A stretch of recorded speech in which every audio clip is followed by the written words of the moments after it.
बिहार विकास के पथ पर निरंतर आगे बढ़ रहा है और इस विकास पथ को और मजबूत कर रहे हैं बिहार के पथ निर्माण मंत्री नितिन नवीन।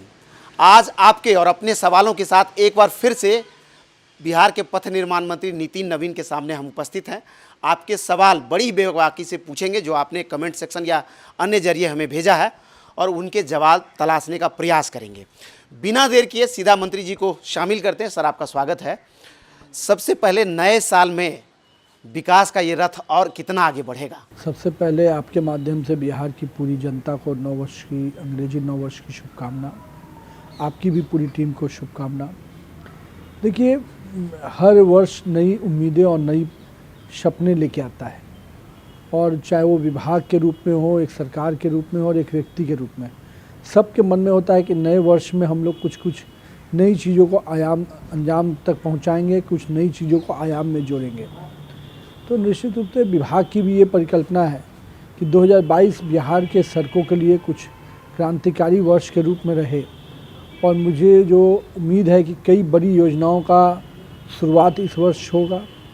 कई महत्वपूर्ण योजनाओं को जनता को हम समर्पित कर पाएंगे। तो ऐसी कई उम्मीदों के साथ ये वर्ष आया है, और हम जो जनता की उम्मीद हम लोग से जुड़ी है, उन उम्मीदों को हम लोग साकार करने में ये नया वर्ष बिहार सरकार के पथ निर्माण विभाग से भी हम लोग पूरा करेंगे। साथ ही साथ मेरा शुरू से मानना रहा है कि सड़कों के क्षेत्र में जो माननीय मुख्यमंत्री जी ने सपना देखा था कि हम 5 घंटे में पटना पहुँचे, उसी तरह से हम 2030 के हाईवे मिशन पे भी काम कर रहे हैं। और हमारा मानना है कि हम कैसे हर गांव से 40 किलोमीटर दूरी पे कोई ना कोई 4 लेन सड़क गुजरे, इसकी कनेक्टिविटी पे हम काम कर रहे हैं। और मुझे लगता है कि जो भारतमाला फेज़ 2 है, जो गति शक्ति योजना की जो चर्चा चल रही है, उससे बिहार के इन सपनों को नई उड़ान मिलेगी। इस बीच जो बहुत सारे एक्सप्रेस वे आ रहे हैं, वो कई राज्यों में उद्घाटन भी हो रहा है, तो बिहार में बड़ी चर्चा है कि यहाँ कुछ नहीं मिल रहा है। यहाँ भी आप लोगों ने कहा कि 3-4 एक्सप्रेस वे बनाएंगे, किसका काम शुरू होने वाला है इस साल में? देखिए, बनारस कलकत्ता एक्सप्रेस वे, जिसमें बहुत बड़ा भूभाग बिहार से गुजरेगा, औरंगाबाद से होते हुए कई पार्ट अपने गुजरेंगे।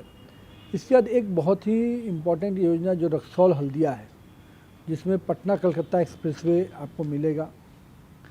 इसके बाद अमृतसर से अभी एक योजना आ रही है कलकत्ता को जोड़ने की। उसी प्रकार से गोरखपुर से सिल्लीगुड़ी। तो ये ऐसी महत्वपूर्ण योजनाएं हैं जो एक्सप्रेसवे के रूप में नज़र आएगी। और हम लोग को बिहार का जो पहला, हम लोग कह सकते हैं कि आमस दरभंगा एक्सप्रेस, उसको भी हम लोगों ने 3 पैकेज में टेंडर कर दिया। उसका काम प्रारंभ भी होगी, मतलब टेंडर की प्रक्रिया हो गई। इस साल उसका कार्य प्रारंभ हो जाएगा। इस साल एक्सप्रेसवे का काम शुरू हो जाएगा, देखने के लिए मिलेगा बिहार के लोगों को। आमस दरभंगा पथ का काम तो शुरू हो जाएगा, और पटना कलकत्ता एक्सप्रेसवे को भी हम लोग पूरी तरह से उसकी जो बाकी प्रक्रिया है इस वर्ष में हम लोग निश्चित रूप से पटना कलकत्ता एक्सप्रेसवे को भी एक मूल रूप दे देंगे। ये पटना कलकत्ता जो एक्सप्रेसवे है, ये किधर से गुजरेगा और कहाँ किस किस जिले को फ़ायदा होगा उसका? देखिए, जो बेसिक इसकी योजना है वो अभी हम लोगों ने प्रस्ताव भेजा है, रक्सौल से हल्दिया जाने की है।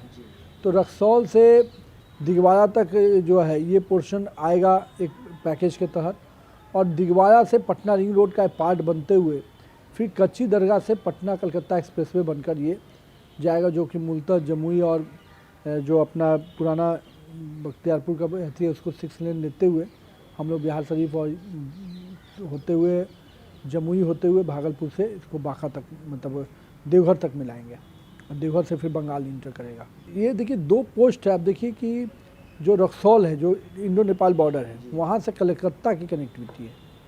यानी जो पोस्टल कहते थे कि जो एक बॉर्डर से दूसरे पोस्ट को हम लोग कनेक्ट करें, उसमें ये योजना बहुत इंपॉर्टेंट होगा। मतलब इकोनॉमी की दृष्टिकोण से, इकोनॉमी की दृष्टि से जो गुड्स के हमारे सब ट्रांसपोर्टेशन होते हैं, उसका रेट हमको आसान होगा, जनता के बीच में कम रेट पे हम अवेलेबल करा पाएंगे। फिर जो हमारे जो सेलर हैं उनको भी अच्छा रेट मिल पाएगा, अच्छे रेट पे वो बेच पाएंगे। तो निश्चित रूप से connectivity of port with borders, इसमें ये योजना बहुत इंपॉर्टेंट होगा।